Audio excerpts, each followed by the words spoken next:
You got a Blitnikoff finalist in your group there. Did you deliver the news to him, or did he read about it like everybody else did on I social think media? he found out about it when everybody else did. Very, very happy for the young man, for David Bell. A kid who has played many games, and most people don't know, hurt and banged up, and knees and shoulders, and a lot of things going on throughout the, I guess, only 2.5 seasons that he's played here.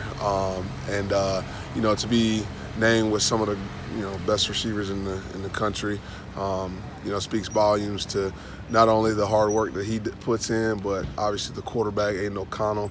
They've become extremely close, and that helps a ton.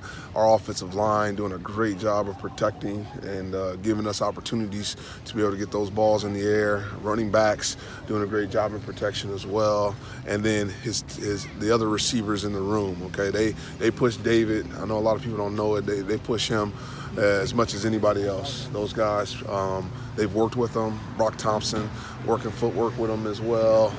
Milton Wright pushing him to go hard every day, just like he does every day. So, collectively, there's been a lot of people that have poured into him, and I don't want to take anything away from David. Obviously, he's got to make the plays, but it's really a group of people that have helped him earn that award.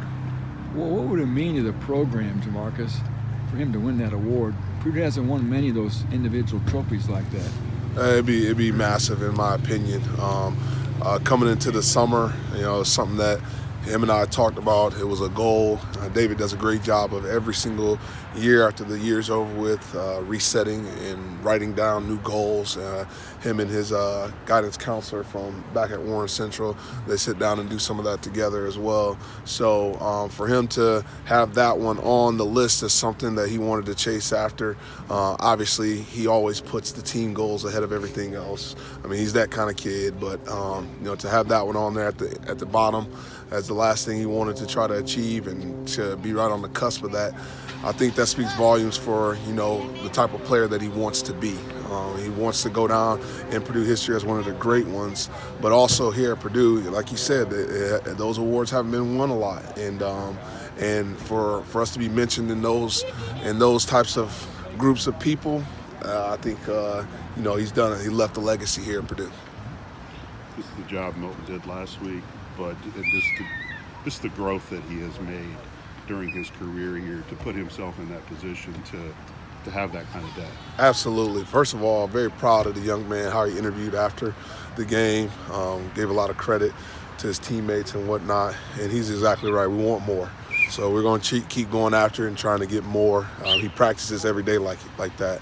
But, the first touchdown that he scored, I mean, he set it up, 2 plays prior to, with the footwork that we've been working on since the day he got here. I mean, Milton didn't show up as I know you guys read about all the stars and all that stuff. Like, he didn't show up here. I mean, he was rated like that because of his ability to do a lot of different things. He was very good on defense. He was very good on offense. So he was just a really good football player. But as far as learning and understanding the position of receiver, man, he's learned a ton since he's been here. And that's something we talk about all the time. Hey, be working on stuff during the game to set it up for when the opportunity comes for you to use it later on. And 2 plays prior to that, he set up the first go ball with his footwork, did the same footwork, and ended up scoring on the play. So I'm saying all this because that's the growth and maturation of the young man, because he was not capable of doing that and understanding how to hit those combination moves in his route running technique early in his career. I mean, he certainly is grasping it a lot better now. How big of a hug are you going to give Jackson Anthrop, Saturday? Man, I love that kid, man. I ain't going to lie to you. You're getting me emotional now. I ain't going to lie to you. We started to get emotional on the field today, and I'm like, this your last one. Obviously we're going to play in the bowl game too, but, man, it's just the culmination of the season, man. That young man, he's grown as close to me as a son could possibly be.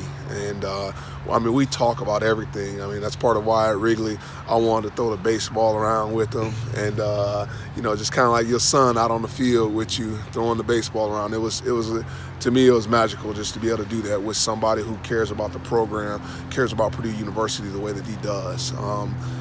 It's definitely going to be bittersweet. I know now he's probably up to 40 years old now. So, I don't know what he's going to do for the next 20 years before he retires in 25 years. So I look forward to it. I'm excited for it. I hope one day, I think one day I'll get a chance to coach with the young man. I think that's going to happen. And I look forward to that because we've built such a great relationship that I can literally talk to him just like I'll talk to some of the other coaches, and he knows exactly what I want. Because this was a guy, and you've told this story probably a couple times over his long career. But here's a guy that you guys inherited. Correct. And then he goes out and leads your team in receiving receptions that first year. Correct. And when you walked in that room, he was not the guy that you expect to lead the team in receptions. He was not, and that goes towards the legacy. I mean, we were talking about it today.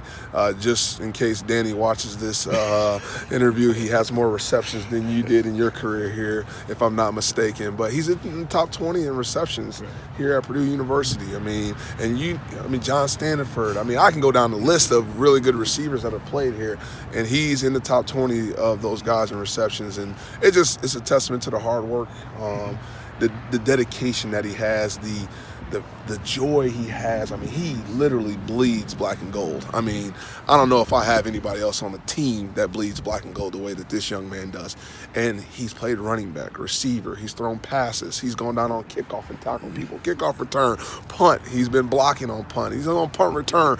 I mean, at one point I thought he was going to get to play safety during the Oregon State game this past year. So he's pretty much done everything on the field that one person could possibly do. And, like I said, he probably is the greatest Anthrop to ever play here.